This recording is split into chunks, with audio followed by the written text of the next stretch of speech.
გამარჯობა, დავით წინსკალაძე, კომპანია For Hospitals-ის საოპერაციო დირექტორი. და ისე რა არის ეს იყო სხვა რამე იყო მიზეზი, გასაუბრება თარიღი ამერია და გასაუბრება როცა ყოფილიყო ამერიკელებთან ერთსაათი დამაგვიანდა. ხო, ну და მოხდა და თან ვიყავი აბიტურიენტი უკვე ამ დროს და მეგონა რომ ცალიფეხი ამერიკაში ვიყავი და რაღაც პოჩი საჭკაუდი რომ ისე არ უნდა სადინეოდი, მოდი ესე გეტყვი, იმიტომ რომ ისადები დამხდებოდი და ემზადებოდი მათემატიკა,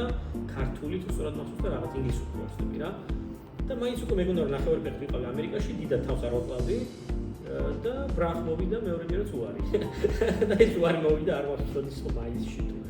ივნისში და არადაც მისაღები გამოსტები იყო თუ სწორად მახსოვს ან ივლისი ან ივნისი ესე რა და ბოლოს პროპორცირებული ტემპი სხვა გზა არ იყო არადი ამერიკა და აგერ ესეებში მომიწევს სიარული ან რთული პერიოდი იყო მაშინ ესეთი მოდური იყო და მომავალის პროფესიებად ითვლებოდა მაშინ იბრიდული და საერთაშორისო ეკონომიკური ურთიერთობები და ნუ მაინც საბოლოო ჯამში გამომდინარე იქიდან რომ მედიცინის გზა იყო რთული, გრძელი ესე ვთქვათ, იმიტომ რომ იქ არის რა ვიცი რეზიდენტურა, ასპირანტურა რაღაცეები, მოკლედ გადავწყვეტეთ რომ მაინც ბიზნესისკენ წავსულიყავი ეკონომიკისკენ და კემპეის მეოთხე კორპუსში და ეგ ბიზნესი ეგ თვეში გაფეინდა და ძალიან დიდი გამოცდილება იყო ჩემთვის და თუ კი რაიმე ფუნდამენტური მიზეზები არის ხოლმე ბიზნესი გაფეინების ყველაფერი ვნახო 2001 წელს დავიწყე იქ მუშაობა როგორც სტაჟიორმა რა და მაშინ ძალიან რთული პერიოდი იყო იმ კუთხით რომ რავი ოფისი მქონდა ისეთი რომელშიც მაგალითად ტემპერატურა იყო 16 გრადუსი და კუთხეები ვისხედით და ისე ვმუშაობდით ისეთ პროექტებზე როგორც იყო მაგალითად TBC-ის საქართველოს ბანკის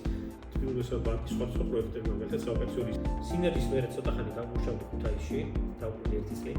რაღაც ეს პერიოდი ვიყავ გუბერნატორის აპარატში ამ პროექტს ვახორციელებდით გულაზესთან შემდეგ მუშაობდი ჩემს მეგობრებთან ერთად კომპიუტერ კომპანიაში შემდეგ გადავწყვეტე დაბრუნება თბილისში მუშაობა დავიწყე პროფესიულ ბანკში ახალი მმართველობა იყო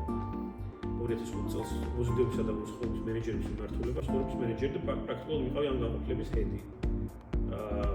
შემდეგ გადავედი მსგავს პოზიციაზე სტანდარტ ბანკში 2007 წელს გადავედი ფეშენ ბიზნესში ბიზნესზე ვიყავ კომპანიის დირექტორი და სხვა შორის ერთი ორჯერ ნამყოფი ვარ მილანში კოლექციების შერჩევაზე ძალიან საინტერესო იყო ეგეც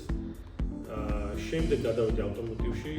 და მალევე გადავედი მთელი ბანკის რიტეილის ჰედად ანუ რიტეილის მიმართულების ხელმძღვანელი ესე რა რომ მე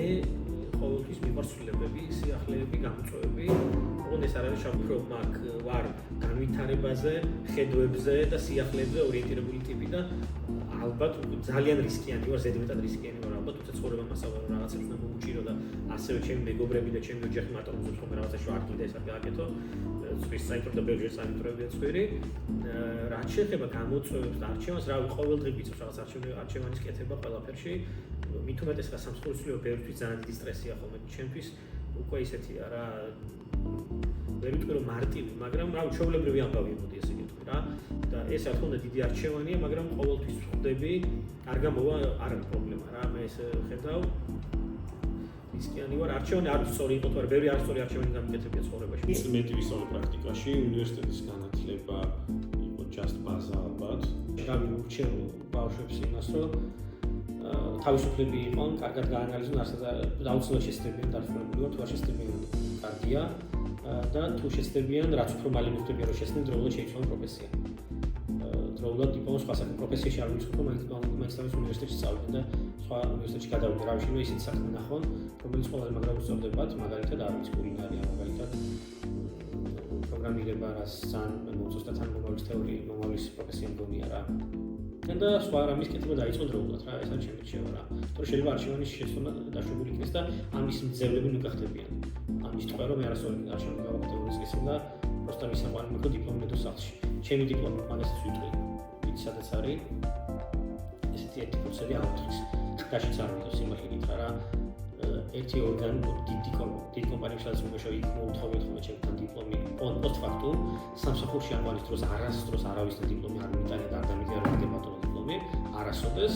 just mere ფორმალობა რო HS უჭირდება მე რომ დოკუმენტები წარმოადგინე თქვენი სამეცნიერო ფოტოსურათი და დიპლომი მაშინ გადამიღე და გამიგზავნე თორე არსა დიპლომი არაფერში არ დამჭირვებია არასოდეს